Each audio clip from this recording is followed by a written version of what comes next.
सभी साथियों को कमल किशोर कठेरिया का नमस्कार। साथियों, पुराने संसद भवन की दीवारों पर एक संस्कृत का श्लोक अंकित है। अयम निजः परो वेति गणना लघु चेतसाम उदार चरिता नाम तो वसुधैव कुटुंबकम। अर्थात ये मेरा है, ये तेरा है, ये बात केवल संकुचित मस्तिष्क वाले, संकुचित हृदय वाले ही बोलते हैं, लेकिन जिनका चरित्र उदार होता है, जिनका हृदय उदार होता है, उनके लिए तो पूरी धरती, पूरा विश्व भी एक परिवार की तरह है।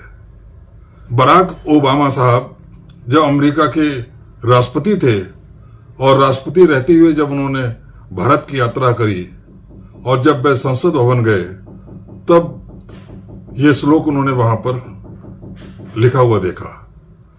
उन्होंने किसी से पूछा कि इसका अर्थ क्या है, और जब उन्हें ये इसका अर्थ पता चला तो वो इस श्लोक से इतना ज्यादा प्रभावित हुए कि उन्होंने किसी अपने खास साथी को बोला कि इसका इंग्लिश में ट्रांसलेशन करके दो। और जब उन्होंने संसद के दोनों सदनों को संयुक्त रूप से संबोधित किया तो इस श्लोक के अंग्रेजी रूपांतरण को, अंग्रेजी ट्रांसलेशन को अपने भाषण में स्थान दिया, उसे सम्मिलित किया।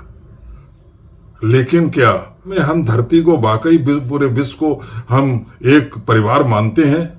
यदि देखा जाए तो हम इस बात से अभी बहुत दूर हैं। उल्टे ये दुख की बात है कि जब पश्चिमी देश भारत की ओर देखते हैं तो उन्हें कितना अच्छा लगता है, उन्हें गर्व सा महसूस होता है। जो भी भारत के समर्थक लोग होते हैं, भारत से प्रभावित लोग होते हैं कि देखो भारत में जो है पूरे विश्व को परिवार समझने वाली बात उनकी संसद में लिखी हुई है और वो पूरे विश्व को परिवार समझते हैं। लेकिन जो भी यहाँ की बातों से नजदीकी से वाकिफ होता है, जानता है, तो वो देखता है कि यहाँ के लोगों में किस तरीके से एक दूसरे के प्रति नफरत भरी हुई है। हम यदि इस पूरे विश्व को, क्या हम भारत को भी अगर अपना एक परिवार समझना चाहें और यहाँ के लोगों को अपना भाई समझना चाहें, तो जो यहाँ की संस्कृति है और इस संस्कृति के जो ठेकेदार हैं वो हमें कभी हमें ये इस बात की परमिशन नहीं देते। उल्टे वो समय समय पे अपने व्यवहार से हमें एहसास कराते रहते हैं कि हम आपस में भाई भाई नहीं है। इस देश की सबसे बड़ी बीमारी, इस देश की सारी समस्याएं, जितनी भी समस्याएं हैं, चाहे सामाजिक समस्याएं हो, चाहे राजनीतिक समस्याएं हो, उन सारी समस्याओं का जो जड़ है, मूल जड़ है, वह इस देश में सदियों से चला आ रहा जातिवाद है। और देश को आजाद हुए आज 77 साल से ज्यादा समय हो गया है। आने वाले 26 जनवरी के दिन संविधान लागू हुए भी 75 साल हो जाएंगे, लेकिन जो जातिवादी व्यवस्था है उसे हम दूर नहीं कर पाए। दूर करना तो छोड़िए, हम अपने बीच से जातिवाद को भी समाप्त नहीं कर पाए। आए दिन जाति भेदभाव के कारण दलित समाज, आदिवासी समाज पर जाति अत्याचारों की खबरें समाचार पत्रों की सुर्खियां बनती रहती है और अक्सर हम उस पर डिबेट करते हैं, उन पर सेमिनार करते हैं, उसके बाद हम फिर भूल जाते हैं। क्योंकि जातिवाद और जाति आधारित अत्याचार इस देश के संस्कृति के कारण जो दिनचर्या है लोगों की, उस दिनचर्या का एक हिस्सा बन गई है। उसी प्रकार आप देखिए नारी की मुक्ति का सवाल, जबकि नारी को संविधान में बराबर का हक दिया गया है, लेकिन अगर व्यवहार में देखा जाए तो नारी की मुक्ति का सवाल आज भी एक सवाल ही बना हुआ है। नारी आज भी मुक्त नहीं हो पाई। जो पुरानी सनातन संस्कृति है, जिसमें कहा गया है, मनु ने कहा है खास तौर पे, कि स्त्री जब पैदा होती है तो बचपन में वह पिता के नियंत्रण में होती है, बड़े होने पर वह पिता और बड़े भाई के नियंत्रण में होती है, शादी के बाद वह पति के नियंत्रण में होती है, और विधवा होने पर अपने पुत्र के नियंत्रण में होती है। मतलब स्त्री को कभी स्वतंत्रता दी ही नहीं गई। सभी जितनी भी स्मृतियां लिखी उसमें कहीं पर भी स्त्री को बराबर का अधिकार नहीं दिया गया है। पढ़ने लिखने का अधिकार भी नहीं दिया गया। जो घोषा, लोक मुद्रा जैसे तमाम कुछ उदाहरण मिलते हैं विदुषी स्त्रियों के, वो एक अपवाद मात्र हैं, लेकिन सामान्यतः स्त्रियों को बराबरी का अधिकार नहीं दिया गया। और भारतीय संविधान उन्हें बराबरी का अधिकार देता है, लेकिन अब व्यवहार में देखा जाए तो संविधान के लागू होने के इतने वर्ष बाद, लगभग 75 वर्ष होने जा रहे हैं, लेकिन नारी की मुक्ति का सवाल अब भी सवाल बना हुआ है। और इसी प्रकार हम दूसरे धर्मों के साथ, जो विभिन्न धर्म हैं, उनके बीच संबंधों पर नजर डालते हैं तो हम देखते हैं कि आए दिन सांप्रदायिक दंगे होते रहते हैं। धर्म के आधार पर जो शासक होते हैं वो नीतियां बनाते हैं, वो ये डिसाइड करते हैं कि उनकी नीति से किस धर्म को ज्यादा फायदा होना चाहिए। यहां तक कि जब चुनाव आते हैं तो धर्म के आधार पर मतदाताओं को ध्रुवीकरण करने का प्रयास करते हैं, चाहे उसके लिए समाज में दंगा ही क्यों ना करवाना पड़े। तो इसलिए हम परिवार तो एक है ही नहीं, फिर भी हम कहने को पश्चिमी देशों के सामने अवश्य कह देते हैं कि हम तो पूरे धरती को, पूरे विश्व को परिवार मानने वाले हैं, वसुधैव कुटुंबकम की बात करने वाले हैं। इसलिए हमारी संस्कृति तो भाईचारे की संस्कृति है। यदि देखा जाए साथियों, तो इस देश का जो इतिहास रहा है वो संस्कृतियों के संघर्ष का इतिहास रहा है, चाहे वह आर्य और द्रविड़ संस्कृति का संघर्ष रहा हो, चाहे वह सनातन और बौद्ध संस्कृति का संघर्ष रहा हो, या चाहे वो मध्यकाल में सगुण आंदोलन और निर्गुण आंदोलन के बीच का संघर्ष रहा हो, लेकिन हमेशा संघर्ष होता रहा है। और इस संघर्ष में के बीच में जो केंद्र में रहा है वो आर्य संस्कृति रही है। मतलब आर्य संस्कृति बनाम जो उसके विरोध में जो दूसरी संस्कृति पनपी या विकसित हुई, उनके बीच में संघर्ष रहा है। और साथियों, यही आर्य संस्कृति आज हिंदुत्व के नए नाम से पूरे देश को अपनी गिरफ्त में लेने के लिए तैयार है, या कह सकते हैं कि बहुत पूरे देश को ऑलरेडी इसने प्रभावित तो कर ही लिया है।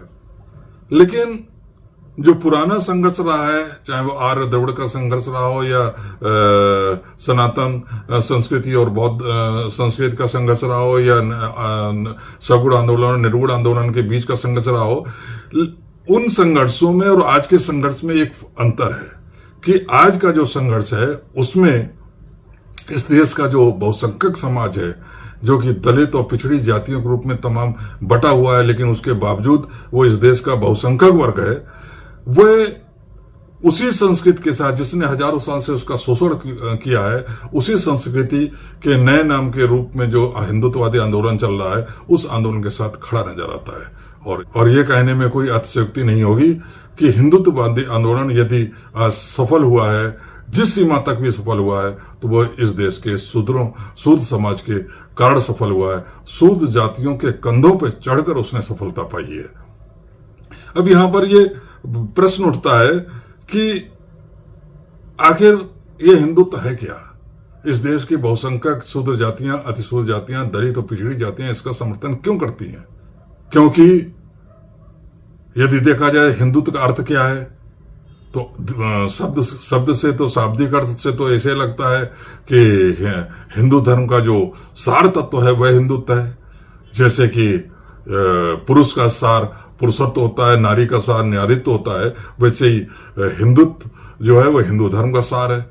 लेकिन हिंदू धर्म का तो आधार वर्ण व्यवस्था है।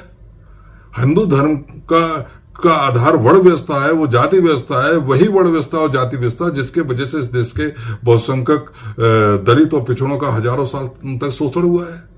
और जिन्हें आज हम दलित कहते हैं, अनुसूचित जाति का कहते हैं, उनको तो हजारों साल तक पशुओं से ही बदतर जिंदगी जीनी पड़ी है। फिर ये लोग इस हिंदुत्ववादी आंदोलन के साथ क्यों खड़े हैं? क्या हिंदुत्ववादी आंदोलन के समर्थकों ने या ठेकेदारों ने या उसको चलाने वालों ने अपने एजेंडा में कोई तब्दीली करी है, कोई परिवर्तन लाया है? जो पहले जो सनातन संस्कृति थी, असमानता पर आधारित थी, जाति व्यवस्था पर आधारित थी, वह क्या उस असमानता मूलक समाज के स्थान पे अब समता मूलक समाज की स्थापना करना चाहते हैं? लेकिन जो लोग राजस्थान के उच्च न्यायालय के प्रांगण में मनु की मूर्ति लगाकर यह संदेश देते हों कि जिस दिन हमारी पूरी तरीके से सत्ता इस देश में आ जाएगी, ये देश पूरी तरीके से हमारे नियंत्रण में होगा, तो हम कौन सी संस्कृति इस देश में लागू करेंगे? निश्चित रूप से वो संदेश यही देना चाहते हैं कि हम मनु के विचारों के आधार पे जो संस्कृति होनी इस देश में होनी चाहिए, उसी संस्कृति को लागू करेंगे। तो ऐसे लोगों से ये तो उम्मीद हम कर ही नहीं जा सकती को इस वर्ण व्यवस्था को समाप्त कर देंगे, जाति व्यवस्था को समाप्त कर देंगे, जाति के आधार पर जो भेदभाव है उसको समाप्त कर देंगे। तो फिर ये लोग क्यों हिंदुत्ववादी आंदोलन का साथ देते हैं, इस बात को समझना बहुत आवश्यक है। और नारी के मुक्ति का सवाल कैसे हल होगा, क्योंकि संविधान तो उन्हें बराबरी का मौका देता है, पुरुष स्त्री में कोई भेद नहीं करता है। लेकिन हिंदुत्ववादी व्यवस्था आ गई तो उसमें तो नारी फिर से जो है गुलाम बन जाएगी। और इसी प्रकार ये भी प्रश्न उठता है कि हिंदुत्ववादी व्यवस्था में दूसरे धर्म के जो मतावलंबी लोग हैं उनका क्या स्थान होगा, उन्हें समान नागरिक माना जाएगा या दूसरी श्रेणी का नागरिक माना जाएगा। और सबसे बड़ी बात कि इस देश के लोकतांत्रिक मूल्यों का और भारतीय संविधान का क्या होगा, क्या इस संविधान को हटा दिया जाएगा? क्या जो इस देश के लोकतंत्र के आधारभूत मूल्य हैं, जो कि संविधान के भी आधारभूत मूल्य हैं, समानता, समता और बंधुत्व, इन आधारभूत मूल्यों को हटा दिया जाएगा? ये बहुत सारे प्रश्न हैं जिनको समझे बिना हिंदुत्व का समर्थन करना एक तरीके से मूर्खता होगी। मैंने एक पुस्तक लिखी, अस्मिताओं का संघर्ष। उनमें इन प्रश्नों का मैंने विश्लेषण करने का प्रयास किया है, उत्तर देने का प्रयास किया है। अस्मिताओं का संघर्ष वाणी प्रकाशन से प्रकाशित हुई 2015 में। बाद में यह पुस्तक खरपड़े बुक ट्रस्ट ने अन्य भाषाओं में भी अनुवादित की। इस तरीके से यह पुस्तक हिंदी के साथ साथ मराठी, गुजराती और पंजाबी भाषा में प्रकाशित हो चुकी है। लेकिन मैंने इस बीच देखा कि लोगों की पुस्तक की पढ़ाई में, पुस्तक पढ़ने में रुचि धीमे धीमे कम होती जा रही है। और लोग पुस्तक ले तो लेते हैं लेकिन पढ़ते नहीं है, बस अपनी अलमारी में ले जाकर रख देते हैं। और पढ़ते भी हैं तो कुछ पन्ने पढ़ लेते हैं, या कभी जब उन्हें कोई जरूरत पड़ती है, कोई बताता है, तब वो खोल के ढूंढते हैं कि उस क्या वाकई इस किताब में ऐसा लिखा हुआ है। पूरी पुस्तक भी कोई नहीं पढ़ता है। अगर पैसा खर्च करके फ्री की में अगर मिल गई है तब तो उसे कोई पढ़ता ही नहीं है।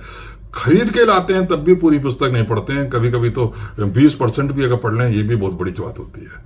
आज का जमाना सोशल मीडिया का जमाना है, लोग वीडियो देखना ज्यादा पसंद करते हैं। और यदि देखा जाए साथियों, तो ये एक सच्चाई है आज की कि समाज में जो कुछ भी जागरूकता आ रही है आज, वो किताबों से नहीं आ रही है, समाचार पत्रों से नहीं आ रही है, वह सोशल मीडिया से आ रही है। लोग सोशल मीडिया पर जो वीडियो डाले जाते हैं उनको जितना ध्यान से सुनते हैं, देखते हैं, उतना किसी अन्य चीज को ध्यान से नहीं सुनते हैं, नहीं देखते हैं। तो मेरा पुस्तक लिखने का उद्देश्य भी यही था कि लोगों को जागरूक किया जाए। जो मेरे विचार हैं, जो मेरा विश्लेषण है हिंदुत्ववादी आंदोलन के विभिन्न बिंदुओं के संबंध में, उस विश्लेषण को, उन विचारों को समाज के सामने रखना। तो मैंने ये निर्णय लिया कि अब पुस्तक तो लोग कम पढ़ते हैं, तो क्यों ना मैं जो उस पुस्तक से संबंधित या पुस्तक में दिए हुए जो विभिन्न बिंदु हैं, जिन पर मैंने पुस्तक में विस्तार से लिखा है, उन पर छोटे छोटे वीडियो बनाकर सोशल मीडिया में डालूं, ताकि जिस जानकारी को मैं समाज तक पहुंचाना चाहता हूं, वह जानकारी इन वीडियो के माध्यम से समाज तक पहुंचे।